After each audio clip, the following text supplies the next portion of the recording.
ఈ దినము ప్రస్తుత పరిస్థితుల్లో జై శ్రీరామ్ అనాలి. జై శ్రీరామ్ అనేటువంటి వ్యక్తే ఇక్కడ ఉంటాడు, లేకపోతే అతడు వేరే దేశాలకు వెళ్ళిపోవాలి, పాకిస్తాన్కో ఇంకెక్కడికో వెళ్ళిపోవాలి. కాబట్టి జై శ్రీరామ్ అనాల్సిందే. జై భారత్ మాతాకి జై అని చెప్పాల్సిందే అని, లేకపోతే సరస్వతి దేవి చదువుల తల్లి గౌరవించాల్సిందే అని చెప్పి కొందరు మరి అతివాదులు, అంతేకాకుండా మతోన్మాదులు, హింసా ప్రవృత్తి కలిగినటువంటి మనస్తత్వం కలిగినటువంటి వ్యక్తులు కొందరు ఈ మధ్యకాలంలో దాడులు ప్రతి దాడులు చేస్తూ ఉంటున్నారు. అసలు వాస్తవంగా ధర్మరక్షణ అంటూ, దేశం కోసం అంటూ, మరి దేశ క్షేమం కొరకు అంటూ వారు ఈ విధంగా పనులు చేస్తుంటున్నారు. మరి వాస్తవంగా అలాంటి పనులు చేయటం హిందూ ధర్మం చెప్పిందా?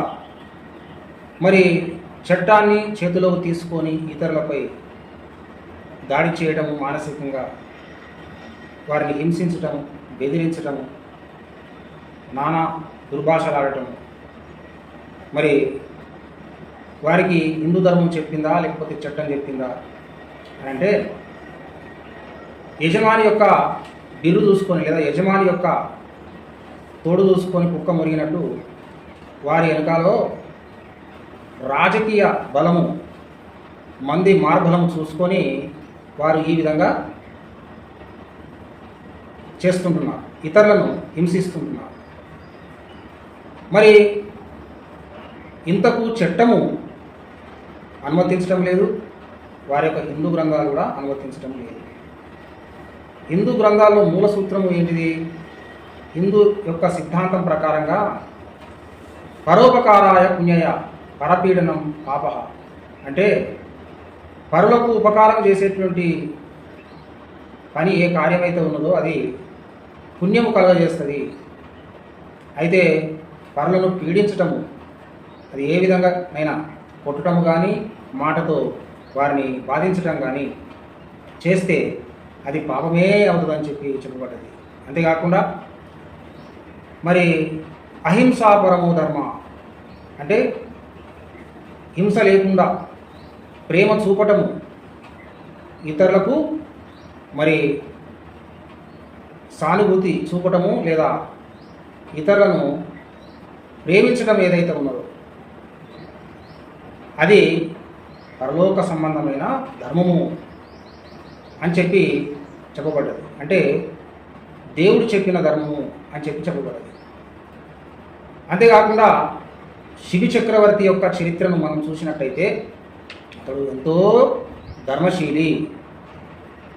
అతని యొద్దకు ఎవరైనా చేతులు చాచుకొని మాకేదైనా కావాలి అని చెప్పి వచ్చినప్పుడు వారిని ఊరికే ఉత్త చేతులతో పంపేవాడు కాదు. ఒక సందర్భంలో పావురం వచ్చింది, అయ్యా నన్ను రక్షించు గద్ద నుంచి అని చెప్పి అన్నప్పుడు, ఆ డేగ నుంచి నన్ను రక్షించు, అది నన్ను చీల్చుకొని తింటుంది అని చెప్పి అన్నప్పుడు, మరి ఆ యొక్క శిబి చక్రవర్తి ఏం చేశాడు? ఆ యొక్క పావురాన్ని రక్షించడం కొరకు తన యొక్క తొడమాంసమును కోసి తనంత ఎత్తు, తనంత బరువైనంతగా మరి ఆ యొక్క గ్రద్దకు, డేగకు ఏం చేశాడు? మాంసాన్ని దానంగా ఇచ్చాడు. ఎందుకనంటే గ్రద్ద మాంసం తినకపోతే చచ్చిపోతుంది. ఒకవేళ ఆ యొక్క పావురాన్ని గద్దకు వదిలేస్తే ఇక్కడ ప్రాణ నష్టం కలుగుతుంది. అటు ప్రాణ నష్టం కలగకుండా ఇటు ప్రాణ నష్టం కలగకుండా వీలైతే తన ప్రాణాన్నే పణంగా పెట్టి ఆ యొక్క గద్దను, పావురాన్ని కాపాడాలనుకున్నాడు. అయితే హిందూ ధర్మము, హిందూ ధర్మశాస్త్రము, హిందూ మూల సిద్ధాంతము సర్వజన సుఖినో భవంతు అన్న మాట ఏదైతే ఉన్నదో దాన్ని పురస్కరించుకొని దాని నెరవేర్పుగా ఈ కార్యము అనేటువంటిది జరుగుతూ వచ్చింది. అయితే జై శ్రీరామ్ అనేటువంటి మాట ఎందుకు ఈ మాటను ఇతరుల చేత పలికించి మరి దాడులకు ప్రత్యాలకు దిగుతున్నారు అంటే కొందరు జై శ్రీరామ్ అన్నారు. ఎందుకంటే హిందువులకు రాముడు దేవుడైతే ముస్లింలకు క్రైస్తవులకు దేవుడు కాదు కదా. అయినా కానీ కూడా జై శ్రీరామ్ అని చెప్పి అనటము మరి ఎందుకు ఆ విధంగా అనిపిస్తున్నారు అంటే బహుశా రామాయణంలో కొన్ని పుస్తకాలలో లేదా కొంత లేఖనాల్లో కొంత హింస ప్రవృత్తి కనబడుతుంది. ఉదాహరణకు శూర్పణఖ ముక్కు కోయడం, అంతేకాకుండా శంభూకుని వధించడం, రావణాసురుని చంపటం, ఈ విధంగా కొంత హింస ప్రవృత్తి కనబడుతుంది. అయితే శంభుకుని లాగా ఊహించుకొని ఎదుటి వాళ్ళను, రావణాసురుని లాగా ఊహించుకొని ఎదుటి వాళ్ళను, శూర్పణఖలాగా ఊహించుకొని ఎదుటి వాళ్ళను హింసించడం ఏదైతే ఉన్నదో అది తప్పు. ఒకవేళ రామాయణ కాలంలో రామునికి తగచ్చు అట్లా చేయడం, కానీ నువ్వు రాముడు కాదు కదా, నువ్వు దేవుడు కాదు కదా, ఒకరిని ముక్కు పోయడము, ఒకరిని తలకిందులుగా తపస్సు చేస్తున్న శుకులు అని చెప్పి అతన్ని చంపడము, రావణాసురుని కూడా అంతమొందించడము ఆ రామునికి సంబంధించిందే తప్ప ఆయన అనుసరించేటువంటి భక్తులకు సంబంధించినది. ఎందుకనంటే వీళ్ళందరూ రాములు కాదు కదా, కాబట్టి దేవుడు చేసే పని దేవుడు చేస్తాడు, మనుషులు చేసేటువంటి పని మనుషులు చేస్తాడు. కుక్క చేసేటువంటి పని కుక్క చేయక, గాడిద చేసేటువంటి పని గాడిద చేయక, అయితే సాగుతున్నటువంటి యజమాని ఇంటికాడ ఉన్నటువంటి కుక్క అది దొంగలేస్తే మురగకపోతే గాడిద ఏం చేసిందట, నేను నమ్మకస్తురాలను కుక్క బేమానం కొట్టుది కాబట్టి అది యజమానికి అన్యాయం చేస్తుంది, పెట్టిన అన్నానికి న్యాయం చేయడం లేదు కాబట్టి నేనైనా అరుస్తా దొంగలు వచ్చినప్పుడు అని చెప్పి అరిచిన కారణంగా ఇది మాటికి దొంగలు వచ్చినప్పుడు అరిస్తే ఆ గాడిద యొక్క అరుపు ఎంత కర్ణకఠోరంగా ఉంటుంది. కాబట్టి ఈ యొక్క గాడిద అనవసరంగా అరుస్తుంది అని చెప్పి యజమానికి కోపావేశుడై దాన్ని కొట్టాడట. కొడితే అది చచ్చింది అన్నట్టు కొండ నాలుకకు మందేస్తే ఉన్న నాలుకే పడినట్టు ఓ ఉద్దేశంతో నువ్వు చేసేటువంటి పని ఏదైతే ఉన్నదో దానికి మరి వ్యతిరేక దిశలో నీకు ఆ కార్యం అంటే వ్యతిరేక దిశలో అది తప్పు అనేటువంటి జరిగిపోయేటువంటి పరిస్థితి ఉన్నది. ఎందుకనంటే మరి ఆ యొక్క రాముడు అలాంటి పనులు చేసి ఉండొచ్చు, కానీ నువ్వు అలాంటి పనులు చేస్తే ఇప్పుడు ఏం చేస్తుంది, చట్టం అనేటువంటిది బెదిరించినా, రక్తం వచ్చేటట్టు కొట్టినా, ఒకరిని చంపినా ఇవాళ కాకుంటే రేపైనా నీకు శిక్ష పడేటువంటి అవకాశం ఉంది. కాబట్టి దీనివల్ల నువ్వు సాధించేది ఏమీ లేదు. బాధితులు బాధని నమ్ముతారు, తర్వాత బాధించినందుకు నీకు శిక్ష ద్వారా నువ్వు కూడా బాధింపబడతావు. అందుకొరకు దేశము ఏదైతే ఉన్నదో ఆ దేశము ద్వేషంతోనే చల్లార్చలేము, దేశమును ప్రేమతోనే చల్లార్చగలం. అన్యాయమును అన్యాయంతో ఎదుర్కోలేం, అన్యాయమును న్యాయంతో ఎదుర్కోగలం. చెడును చెడుతోనే ఎదుర్కోలేం, చెడును మంచితోనే ఎదుర్కోగలం.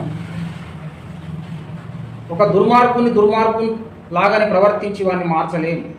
కాబట్టి దుర్మార్గునికి నీ నీతి జీవితము కనుపరిచినప్పుడు వాడు మార్పు చెందుతాడు. కాబట్టి ఒకవేళ ఇతరులు దుర్మార్గులు అయితే నువ్వు అదే పాపం చేస్తున్నప్పుడు, అదే దొంగ పనులు చేస్తున్నప్పుడు, అదే హింసకు దిగుతున్నప్పుడు నీకును అతనికి ఏ వ్యత్యాసం, ఏ విశేషత లేదు, ఏ వ్యత్యాసం అనేటువంటిది లేదు. అందుకొరకు నువ్వు ఎన్నటికి నువ్వు ధర్మాన్ని రక్షిస్తున్నావు అని చెప్పి అనుకోవడానికి వీల్లేదు. కేవలం నువ్వు ఒక భ్రమలో ఉన్నావు తప్ప అనుకోవడానికి వీల్లేదు.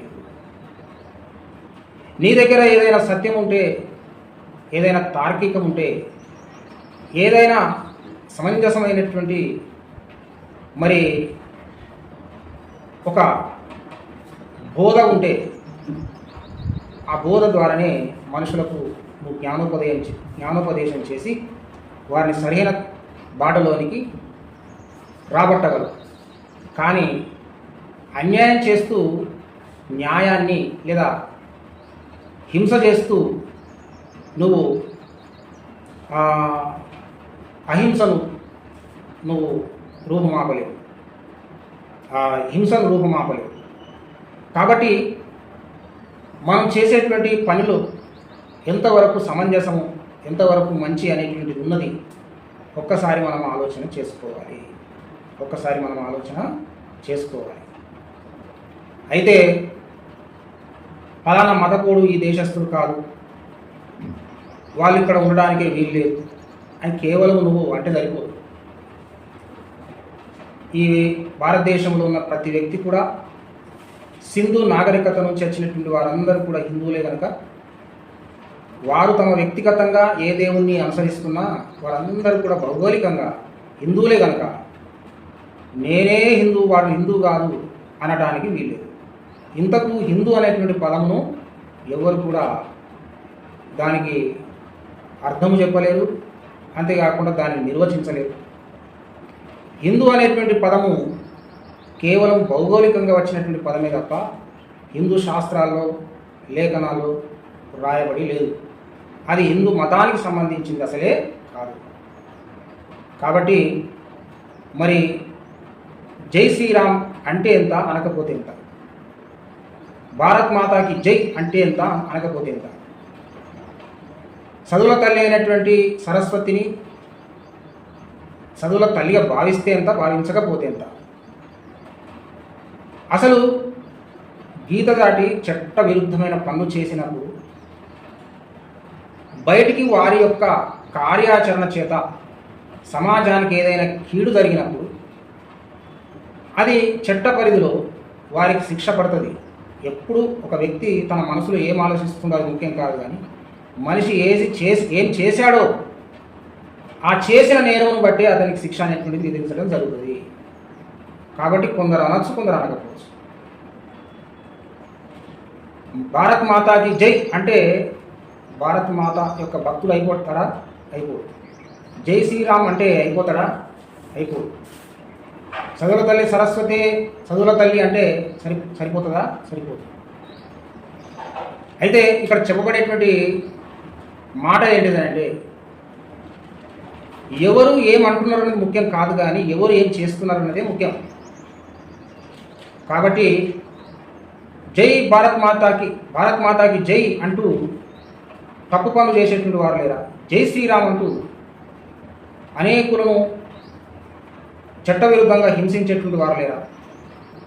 స్వార్థపరులు, బలత్కారులు, దుష్టులు, దుర్మార్గులు, మరి ఎప్పుడు చూసినా ఇతరులను కవ్వించి హింసకు ప్రేరేపించి మరి ఎప్పుడు కూడా యుద్ధ వాతావరణాన్ని సృష్టించేటువంటి వారు లేరా?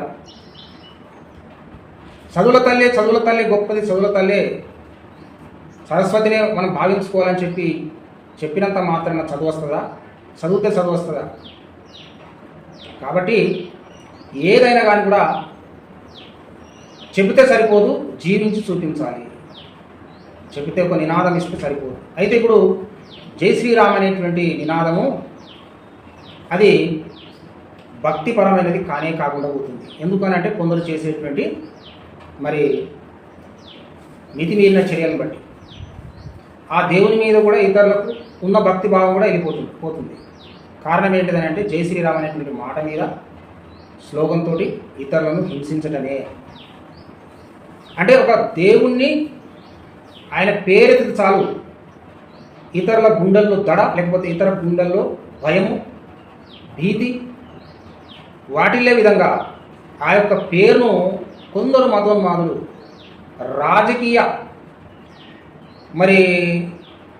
రాజకీయంగా లాభపడేటువంటి విధానంలో భాగంగా చేస్తున్నటువంటి ఈ పనులు. కాబట్టి ఆ విధమైనటువంటి భావంతో చేస్తున్నారు. కాబట్టే ఇప్పుడు శ్రీరామునికి చెడ్డ పేరు వచ్చేటువంటి పరిస్థితి ఉన్నది.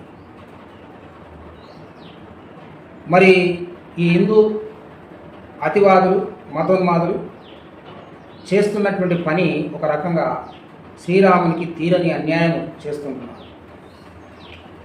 శ్రీరాముడు ఆయన ధర్మవర్తనులు అని చెప్పి మరి వీరు చేస్తున్న అధర్మ కార్యాలు చేస్తున్నప్పుడు శ్రీరాముని పట్ల ఎంతైనా ప్రజలకు భక్తి భావం కలగదు, అసహ్యం పుట్టుకొస్తుంది. అది కేవలం ఈ దుర్మార్గులు చేసేటువంటి చర్యల వల్ల. కాబట్టి మరి ఈ మతోన్మాదులు ఇవాళ కాకుండా రేపైనా చట్ట పరిధిలో శిక్షించబడతారు. వారికి రాజకీయ అండదండలు ఉన్నప్పటికీ, రాజకీయ నాయకులు తాము ఒకవేళ జైలుకి వెళ్ళిన మమ్మల్ని విడిపిస్తారనేటువంటి విర్రవీగుడు మనస్తత్వంతో వాళ్ళు వెళ్తుంటున్నారు. కానీ కొన్ని సందర్భాల్లో ఏ రాజకీయ నాయకుడు కూడా చట్ట శిక్ష నుంచి కాపాడలేదు. రాజకీయ నాయకుడిని తీసుకుపోయి జైలు వేసేస్తే వాడేం చేస్తాడు?